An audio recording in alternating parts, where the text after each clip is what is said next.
Assalamualaikum warahmatullahi wabarakatuh. Salam sejahtera bagi kita semua. Terima kasih atas kehadiran rekan-rekan media yang hadir pada hari ini.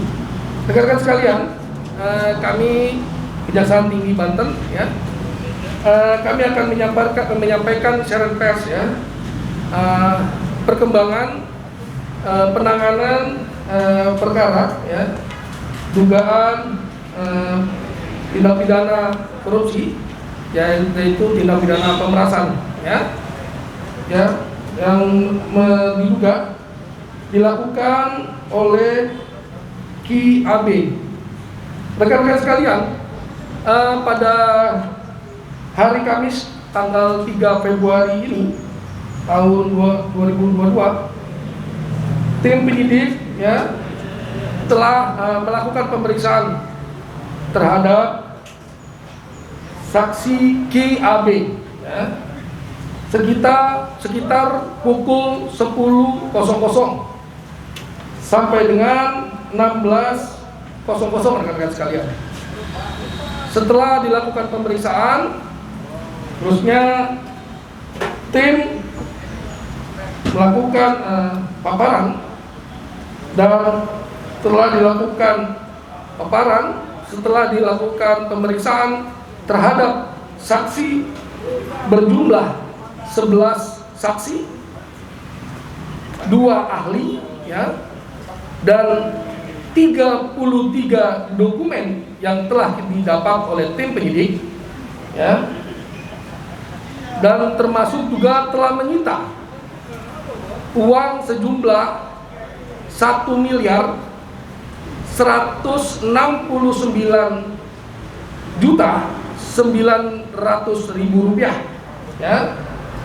Akhirnya tim berkesimpulan bahwa terhadap Ki AB, ya, ditetapkan sebagai tersangka, ya, dan Ki AB disangka melanggar pasal 12 huruf E dan atau pasal 11 dan atau pasal 23 Undang-Undang Nomor 31 Tahun 99 tentang pemberantasan tindak pidana korupsi, Yunto Undang-Undang Nomor 20 Tahun 2001 tentang perubahan atas Undang-Undang Nomor 31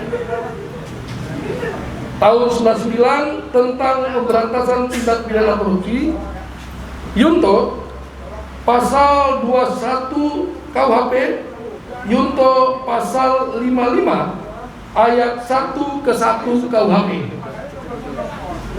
Kemudian tim dilakukan pemeriksaan, Ki AB diperiksa sebagai tersangka, dan tim penyidik berkesimpulan untuk mempermudah penyidikan selanjutnya, terhadap diri tersangka dilakukan penahanan, ya, untuk 20 hari ke depan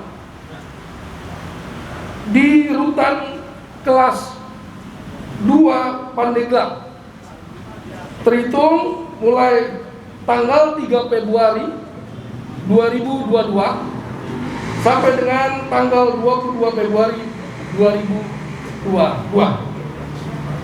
Alasannya adalah alasan subjektif berdasarkan pasal 21 ayat 1 KUHP, yaitu dalam hal kekhawatiran bahwa tersangka akan melarikan diri, merusak barang bukti atau menghilangkan barang bukti, dan atau mengulangi tindak pidananya.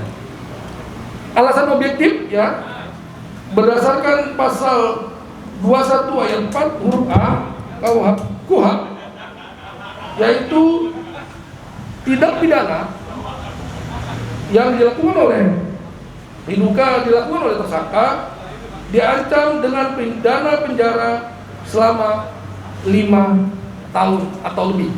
Itu rekan-rekan yang kita sampaikan. Jadi tersangka hari ini dilakukan penahanan di rutan kelas 2 Pandeglang. Itu aja yang bisa kita sampaikan rekan-rekan. Pak, kapan ditetapkan tersangka, Pak? Ya, tadi ditetapkan tersangka, pemeriksaannya hari ini ya. Pada saat pemeriksaan sebagai saksi, dilanjutkan pemeriksaan sebagai tersangka ya, ditetapkan dulu sebagai tersangka, dilanjutkan pemeriksaan sebagai tersangka. Dalam kasus ini kan ada 2 orang yang dianggap aktif. Apakah bakal ditetapkan tersangka satu lagi itu? Ya, prinsipnya kita tergantung perkembangan penyidikan, ya, bagaimana keterlibatan tersangka atau calon saksi-saksi lain, dan mungkin kami juga tidak akan berhenti di sini. Artinya baru satu saat ini? Ya, baru kita tetapkan satu tersangka atas IAB yang diduga melakukan pemerasan tersebut. Pak IAB ini jabatannya apa? Ya, KAB ini pada tahun 2020 sampai dengan 2021, KAB ini sebagai Kabid PPC ya, PFPC 1 di kantor pelayanan utama Bea Cukai Soekarno Hatta. Jadi ini Pak, spesifikasi Pak itu PPC itu Apa?